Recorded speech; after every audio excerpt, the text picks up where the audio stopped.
Cell-to-cell communication is the signaling and transfer of information from one cell to another. Cells communicate with one another by contact or the release of substances like neurotransmitters. Cells are not able to live and function without being able to communicate.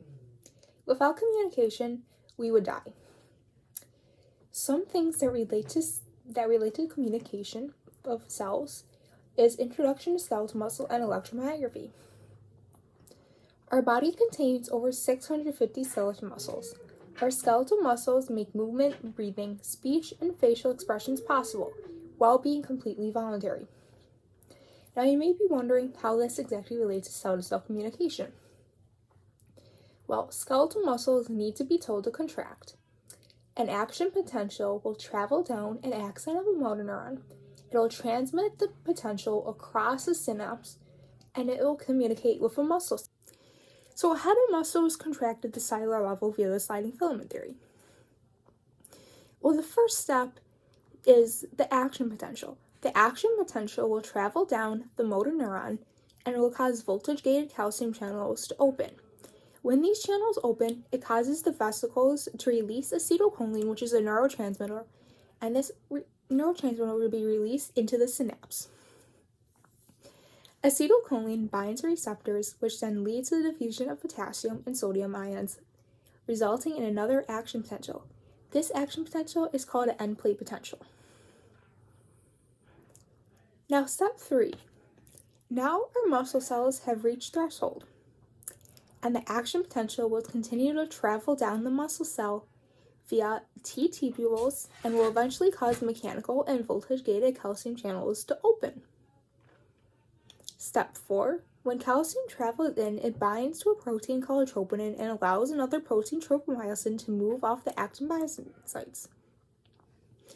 Now our protein to myosin can use energy, or ATP, and become extended and bind to actin and create a cross bridge. That is step 5. Now the last step, step 6, is the sliding filament theory. Our sarcomere contains thick and thin filaments, and they're going to be overlapped like this. And the sliding filament theory basically says that when they successfully contract, they will slide past each other. So they're just going to be continually sliding past each other. And that is called the sliding filament theory. And the sliding filament theory occurs when myosin binds to actin. So just to explain the first step of that a little bit, of how the action potential is communicated a little bit, I'm going to draw out a picture. Okay, so first you need to start with your motor neuron. So we're going to draw in our motor neuron.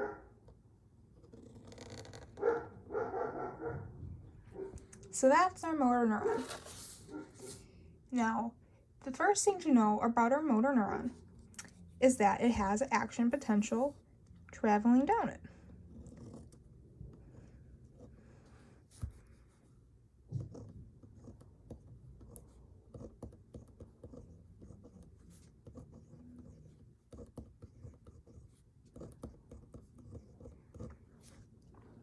So we're starting with the action potential.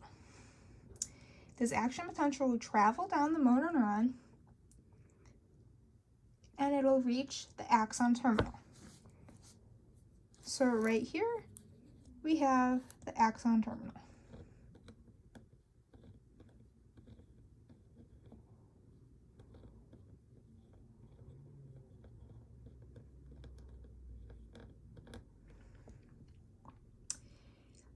In the axon terminal, we have little things called vesicles.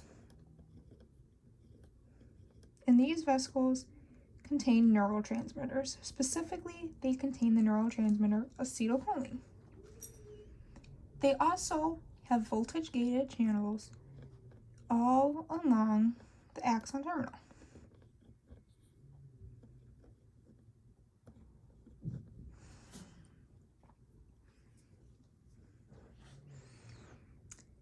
So we signal an action potential. This action potential comes from the motor neuron. It travels down the axon axon of the motor neuron and it reaches the terminal. It'll cause the voltage-gated calcium channels to open, and calcium will flood in, it'll bind to the vesicles, and acetylcholine release will be released into the synapse. So our synapse will look something like this.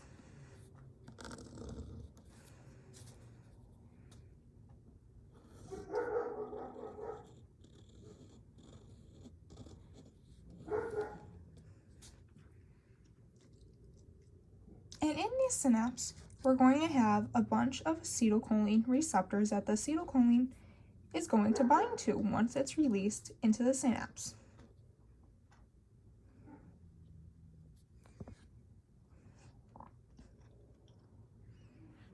Once it binds to the acetylcholine receptors, it is going to lead to an end plate potential.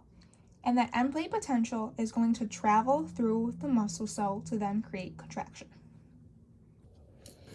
Now, I know it can be a little tricky to remember all the proteins involved in contraction and the sliding filament theory. So I'm going to share a little memory tool with you that I use to help me remember the proteins. So you should think of myosin and actin as like star-crossed lovers, like from Romeo and Juliet. They shouldn't and can't be together, but they want to be. Tropomyosin is the enemy. It covers up the myosin-actin binding sites, and it prevents myosin from binding to the actin. And when myosin can't bind to actin, it can't create contraction. But troponin, he's like the best friend in the situation. He's supporting of him. And when he binds to calcium, he'll fight off the tropomyosin and move it off the myosin-actin binding sites, and the myosin-actin binding can then bind, and it will create a cross bridge, and contraction can then happen. So that's just a fun little way that I remember it. So the big topic to know from skeletal muscle and electromyography is that neurons communicate with our muscle cells to tell them to create contraction and create movement. Another topic that relates to cell-to-cell communication is our general nervous system. So similar to the first topic that I talked about, cells will communicate, or neurons will communicate more specifically, to communicate with another neuron to create a reflex response. Neurons actually specialize in communication via electrical impulses and function to transmit information in the form of electrical signals. Now, what is the difference between afferent, and interneurons? And what role do they play in a reflex arc?